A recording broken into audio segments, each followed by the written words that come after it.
ચોથો લેક્ચર। તો આજના લેક્ચરમાં છેલ્લે આપણે કલીલ અને કલીલના પ્રકાર વિશે ભણ્યા હતા। હવેનો પ્રશ્ન છે કલીલનું વર્ગીકરણ।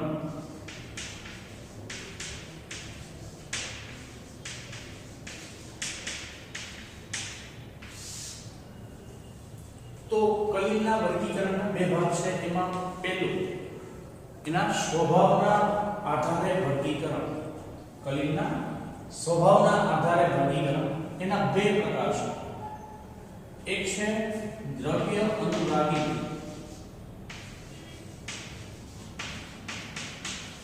અને બીજો છે દ્રવ્ય વિરાગી। દ્રવ અનુરાગી અને દ્રવ વિરાગી। તો અનુરાગી અને વિરાગી આગળ તો દ્રવ તો કોમન છે। તો અનુરાગી એટલે આ પ્રશ્ન અથવા તો લવિંગ લિક્વિડ દ્રવ એટલે પ્રવાહી લિક્વિડ લવિંગ શબ્દ વાપરી શકીએ।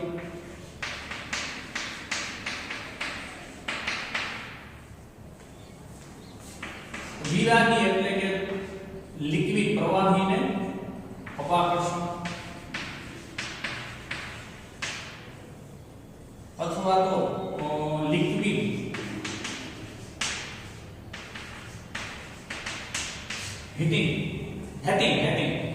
હેટ લવ તો જે પ્રવાહીને આકર્ષે એને દ્રવ્ય અનુરાગી કહેશું। જેને દ્રવને એટલે પ્રવાહીને નહીં ચાહતા હોય એને વિરાગી શબ્દ વાપરશું। તો બંનેના તફાવત માઇનર છે જે આપણા માટે ઇમ્પોર્ટન્ટ છે। તો દ્રવ વિરાગી શું હશે? તો કે કલા અને માધ્યમ, અહીંયા જે છે કલા અને માધ્યમ આ બંનેની વચ્ચે આકર્ષણ હશે।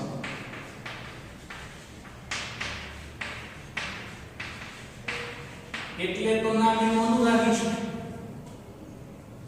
કેમ કે કલા અને માધ્યમમાંથી એક આપણને દ્રવ પ્રવાહી સ્વરૂપમાં હશે જે એની સાથે આકર્ષણ અનુભવતા હશે, બેને સરળતાથી જોઈન્ટ થઈ જશે। જ્યારે આમાં આકર્ષણ કેવું હશે? ઓછું નહિવત હશે, દૂર ભાગતા હશે અને આપણે એનું કલીલ બનાવવાનું છે।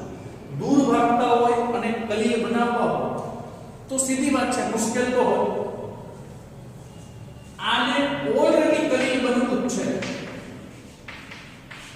કારણ કે આકર્ષણ છે, કલીલ બનવું જ છે। તો આ ઝડપથી બનશે અને સહેલી પદ્ધતિથી બનશે। જ્યારે આ તો કલીલ બનવું નથી અને એને આપણે કલીલમાં રૂપાંતરિત કરવું છે કે એ આપણને ઉપયોગી છે, તો આને આપણે વિરાગી કહેશું। એટલે કે એને અમુક પદ્ધતિથી બનાવવામાં આવે।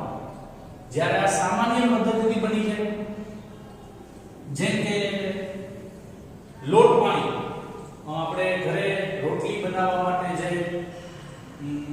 આટા લોટમાં પાણી નાખી લોટ બાંધી છે તો એ કલીલ છે। તો ઈ કલીલ બનાવવા માટે આપણા મમ્મીને કોઈ પદ્ધતિનો ઉપયોગ કરવો પડતો નથી, કોઈ વિશિષ્ટ પદ્ધતિ વાપરવી નથી પડતી। માત્ર લોટ લે પાત્રની અંદર, એમાં પાણી નાખે અને એને હલાવવામાં આવે તો આપણો કલીલ તૈયાર થાય। કારણ કે શું હશે, કેવો આ કલીલ કેવું છે? દ્રવ અનુરાગી છે, પાણી સાથે ઓલરેડી આકર્ષણ છે, એટલે સરળતાથી માત્ર હલાવવાથી પણ કલીલમાં રૂપાંતરિત થઈ જાય। તો આનો જે છેલ્લે બોલ્યો એનો વિશિષ્ટ ગુણધર્મ છે, કલીલ બની ગયા પછી એના કલા અને માધ્યમ છે કોઈ અલગ હોય, એને અમુક સમય અમુક દિવસો બાદ મૂકી રાખવામાં આવે, તો બધોય નહીં પણ અમુક પ્રકારે અને કલા અને માધ્યમ છે એ અલગ હોય, અલગ પડી ગયેલા હોય। તો ઈ પાત્રને ફરીથી પાછું જો હલાવવામાં આવે તો પાછું એનું રૂપાંતર શેમાં થઈ જાય? કલીલમાં। કલા અને માધ્યમ છે એ બે અલગ થઈ ગયેલા હોય, કલીલ બની ગયા પછી પાછા એને જો હલાવવામાં આવે તો એનું રૂપાંતર પાછું કલીલમાં થઈ જશે. તો આ એકવાર કલા અને માધ્યમમાંથી કલીલ અને કલીલમાંથી પાછા માધ્યમમાં હોય થઈ ગયા હોય તો એને પાછા ભેગા કરી શકાય છે. તો પાછા ભેગા કરી શકતા હોવાથી આ કલીલને પ્રતિવર્તીય કલીલ તરીકે ઓળખીશું. પ્રતિવર્તીય કલીલ કારણ કે પાછા કલા અને માધ્યમમાંથી શેમાં રૂપાંતર કરી શકાય? કલીલમાં. શું કામ તરત કરી શકાય છે? દ્રવ્ય અનુરાગી છે. દ્રવ્ય અનુરાગી એટલે આકર્ષણ, ઓલરેડી વધુ આકર્ષણ છે એટલે સરળતાથી પાછા કલીલમાં રૂપાંતર કરી શકાય. જ્યારે વિરાગી છે એટલે કે કલા અને માધ્યમ પાછા એને સરળતાથી ભેગા નહીં કરી શકાય. શું કામ? કારણ કે ઓલરેડી છે એ દ્રવ્યથી અનુરાગી છે, વિરાગી છે, આકર્ષણ છે ને, તો એને ભેગા કરવા માટે વિશિષ્ટ પદ્ધતિનો ઉપયોગ કરવો પડશે. જ્યારે આમાં એમ કરવું પડતું નથી. રબર, સ્ટાર્ચ, જીનેટિક, ગમ આ બધું છે એ કેવા છે? દ્રવ્યો અનુરાગી છે, આકર્ષણ અનુભવે છે. એટલે મેં તમને સાદું ઉદાહરણ લોટ બાંધવાનું હોય કે આપણા મમ્મી છે એ સરળતાથી કલીલમાં રૂપાંતરિત કરી શકે, વિશિષ્ટ પદ્ધતિ વાપરવી પડતી નથી. એટલે કે દ્રવ્ય અનુરાગી છે. દ્રવ્ય અનુરાગી સોલ બનાવવા માટે, એક કોલોઇડ બનાવવા માટે કોઈ ખાસ પદ્ધતિનો ઉપયોગ કરવો પડતો નથી. માત્ર સેકન્ડ હલાવવાથી પણ એના કલીલમાં રૂપાંતર કરી શકાય છે. જ્યારે દ્રવ્ય વિરાગીને આવી સરળ પદ્ધતિથી કલીલ બનાવી શકાતા નથી. એકવાર કલીલ બની ગયા પછી જો એને કલા અને માધ્યમ રૂપે હોય તો પાછા એને કલીલમાં રૂપાંતરિત કરી શકાતા નથી. એટલે એ કેવા છે? અપ્રતિવર્તીય છે. કારણ કે આપણે કલીલમાં સાદી પદ્ધતિથી રૂપાંતરિત નહીં કરી શકાય. તો આ બે પ્રકાર કલીલના વર્ગીકરણના પહેલા જે ઇમ્પોર્ટન્ટ છે, અનુરાગી અને વિરાગી. એક છે એ પાણીને આકર્ષતું હશે, એક પાણીને પ્રવાહીને આકર્ષતું હશે અને અપાકર્ષતું હશે. એટલે દ્રવ્ય અનુરાગી જે આકર્ષણ અનુભવે, વિરાગી જે અપાકર્ષણ અનુભવે. આમાં પ્રબળ આકર્ષણ બળ હશે, આમાં આકર્ષણ બળ ઓછું હશે. તો હવે આગળના વર્ગીકરણ જોઈએ. કલીલના વર્ગીકરણમાં કણોના પ્રકારના આધારે વર્ગીકરણ. તો અત્યારે આપણે દ્રવ અનુરાગી અને દ્રવ વિરાગી સ્વભાવના આધારે જોયું. હવે છે વર્ગીકરણ કણોના પ્રકાર. તો એમાં પહેલો પ્રકાર છે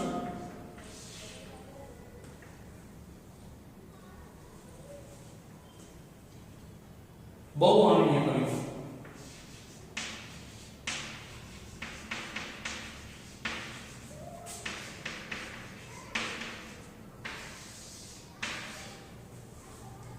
चलो फरीથી યાદ કરીએ કલીલને. તો શરૂઆતના લેક્ચરમાં આપણે કલીલ માટે જોયું કે કલીલ કણોનો વ્યાસ 1 નેનોમીટર થી 10³ નેનોમીટર સુધીનો હોય. કલીલ કણનો વ્યાસ છે 1 નેનોમીટર થી 10³ નેનોમીટર. તો બહુઆણ્વીય કલીલ છે એ કોઈ कौन से ધારો કે આ પાત્રની અંદર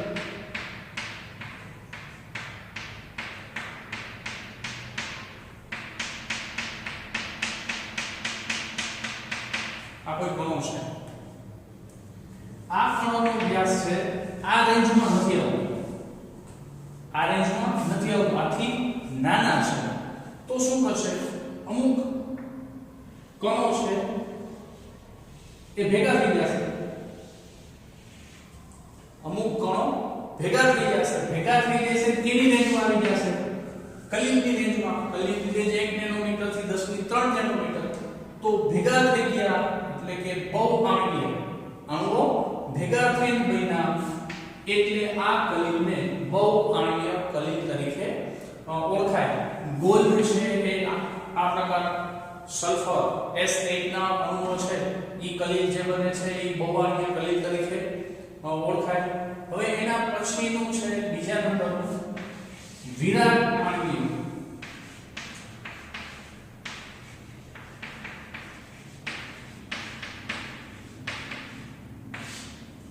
ચલો આના કરતા ઉલટું અમુક કણ છે એ ઓલરેડી મોટો કણ છે પણ અમુક ચોક્કસ દ્રાવકની અંદર એટલે કે વિક્ષેપિત માધ્યમની અંદર એને જે નાખવા આવે તો એ એક્ઝેક્ટ કટકા થઈને એ કઈ રેન્જમાં આવી જશે 1 નેનોમીટર થી 10 ની 3 નેનોમીટર ની વચ્ચે આવી જાય એટલે કે કઈ દ્રાવણ બનાવશે તો વિરાટ મોટા અણુમાંથી નાના અણુમાં બહુઆણ્વીય નાના અણુમાંથી મોટામાં બે વિરોધાભાસી છે તો મોટા અણુમાંથી નાના અણુમાં કલિલમાં રૂપાંતરિત થશે તો સ્ટાર્ચ છે કુદરતી રબર છે તો એ જે છે વિરાટ આણ્વીય કલિલ છે કૃત્રિમ નાયલોન પોલિથીન જે ઉદાહરણ છે વિરાટ આણ્વીય કલિલના છે. હવે ત્રીજું છે સમુચ્ચય કલિલ. ત્રીજો ભાગ છે પ્રકારનો સમુચ્ચય કલિલ. નામ થોડું અઘરું છે પણ આમ સહેલું છે. એને મિસેલ, ત્રીજું એનું નામ આપું મિસેલ. કૌંસમાં આપેલું છે મિસેલ એટલે હું હવે મિસેલ જ શબ્દ વાપરું છું અથવા એને ઇંગ્લિશમાં એસોસિએટેડ કહેવાય. એસોસિએટેડ ભેગું થવું. તો એસોસિએટેડ સમજવા માટે મિસેલ સમજવા માટે તમને યાદ છે તમે 10મા ધોરણમાં મિસેલની રચના ભણી ગયા છો. હા તો જે 10મા ભણ્યા છો એ જ મિસેલ રચના છે. આપણે અહીંયા મિસેલની ક્રિયાવિધિ આપેલી છે જે આપણા કોર્સમાં હાલ પૂરતી નથી પણ એ સમજાશે તો મિસેલ સમજાશે. ભાઈ એ કરવાનું નથી. હું જે અત્યારે વર્ક કરું છું માત્ર સમજવાનું છે. આપણે ખાલી મિસેલને યાદ રાખવાનો છે એની ક્રિયાવિધિને નહીં. તો મિસેલની રચના છે હું વાત કરું તે સાબુની છે. મિસેલ છે એ સાબુ. મિસેલની રચના તો દર્શાવે સાબુ ડિટર્જન્ટ. તો સાબુ છે એ ખરેખર શું છે? સોડિયમ ક્ષાર છે. સોડિયમનો ક્ષાર રાઈટ. તો ખરેખર સોડિયમ ક્ષાર છે સાબુ બને કેમાંથી? તો સ્ટીઅરિક એસિડમાંથી. C17 H35 COOH આને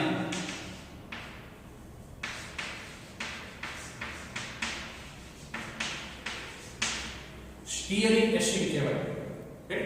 તો સ્ટીઅરિક એસિડ ને મેં C17 અહીંયા કેટલા કાર્બનિક શૃંખલા છે અહીંયા આટલું જો આલ્કેન છે ભણો છો 11માં આલ્કેન ભણી ગયા જો કે 10માં આલ્કેન તો 10માં ભણી ગયા છો રાઈટ.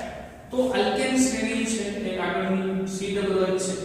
તો C17 તો કાર્બન ને 11માં તમે ભણ્યા છો કે કાર્બનિક શૃંખલાને આમ પણ દર્શાવી શકાય 1 2 3 4 5 6 7 8 9 10 11 12 13 14 16 ને 17 તો 17 કાર્બન COOH. તો આ જે મેં ઉછળી વાળું જે કીડા જેવું સાપ જેવું જે દોર્યું છે એ સ્ટીઅરિક એસિડ છે રાઈટ. તો સ્ટીઅરિક એસિડની આની પ્રક્રિયા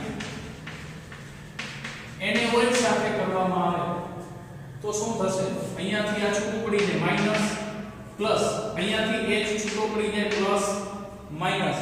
તો આ માઈનસ છે પ્લસ સાથે જોડાશે અને આ પ્લસ આના માઈનસ સાથે જોડાય તો આવું બને C17 H35 COOH માઈનસ અને Na પ્લસ. તો આ આપણો બની ગયો સાબુ રાઈટ. તો આ આખો ભાગ બન્યો એ સાબુ છે આપણો. તો સ્ટીઅરિક એસિડ નો સોડિયમ ક્ષાર. તો COOH અહીંયાથી Na જોડાઈ જશે. હવે આટલા ભાગ છે હવે હું અહીંયા ડાયરેક્ટ સાબુ લખું સોડિયમ કાઢીને સોરી હાઇડ્રોજન કાઢીને Na લખીએ. તો આ સાબુ છે એના આટલા ભાગને શીર્ષ તરીકે ઓળખીશું અને આ આલ્કેન શ્રેણી છે આટલી એને આપણે પૂંછડી તરીકે ઓળખશું, અધ્રુવીય પૂંછડી કહેવાય અને આ ધ્રુવીય શીર્ષ. તો આટલો ભાગ આલ્કેન છે પૂંછડી, એને પાણી છે એટલે કે લિક્વિડ પ્રવાહી સાથે દ્રવ વિરાગી હોય, જ્યારે શીર્ષ છે એ દ્રવ અનુરાગી હોય. તો દ્રવ અનુરાગી, દ્રવ વિરાગી આપણે આગળ ભણી ગયા. આને પાણી સાથે આકર્ષણ હોય, જ્યારે આને પાણી સાથે અપાકર્ષણ હોય.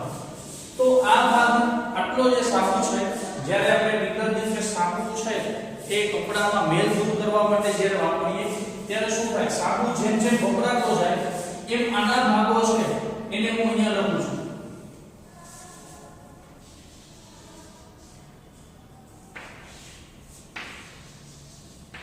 મેં સાબુનો ભાગ લખ્યા છે.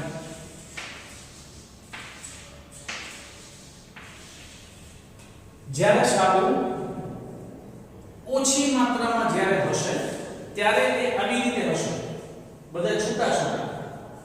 રેડી? આ શીર્ષ છે, આ પૂંછડી છે, આ શીર્ષ છે, આ પૂંછડી છે, આવી રીતે અલગ અલગ હશે. જેમ સાબુ આપણે ઘસતું એમ આની માત્રામાં વધારો થતો જશે. જેમ આ માત્રા વધી જશે ત્યારે એ મિસેલની રચના કરશે. ત્યારે શું કરશે કે જે આપણો મેલ છે એ મેલ સાથે જોઈન્ટ થઈ જશે, એટલે પૂંછડી રૂપે.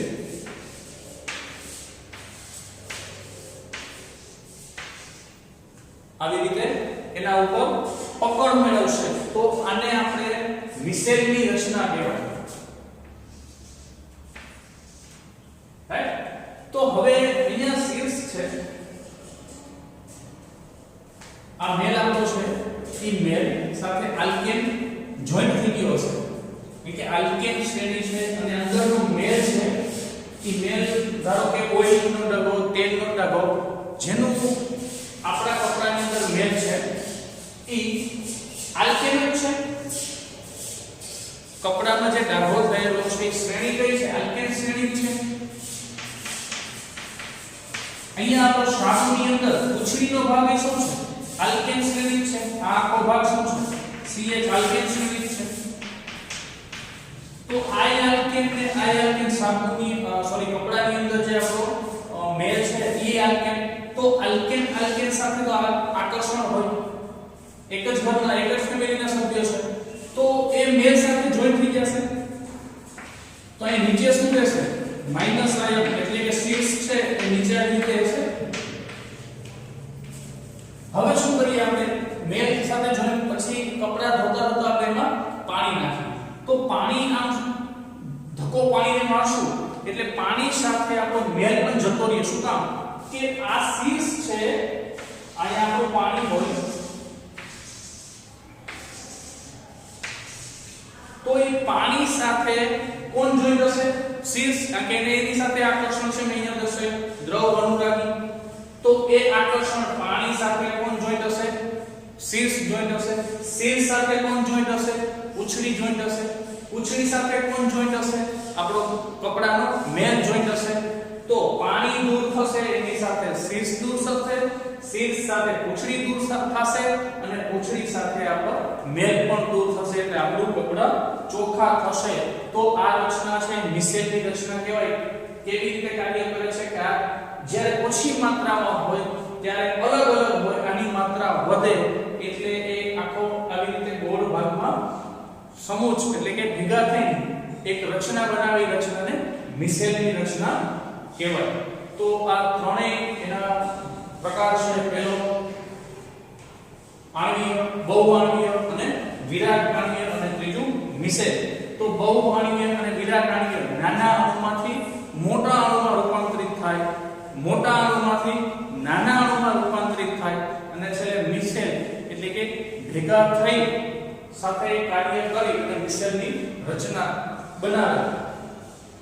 તો સ્ટીયરિક મિસેલની રચનામાં જો કોઈને કઈ હજી ખબર ન પડી હોય એવા મિત્રો મને WhatsApp માં મેસેજ આપશો, એટલે હું ફરીથી એમાં એક એકવાર સમજાવીશ.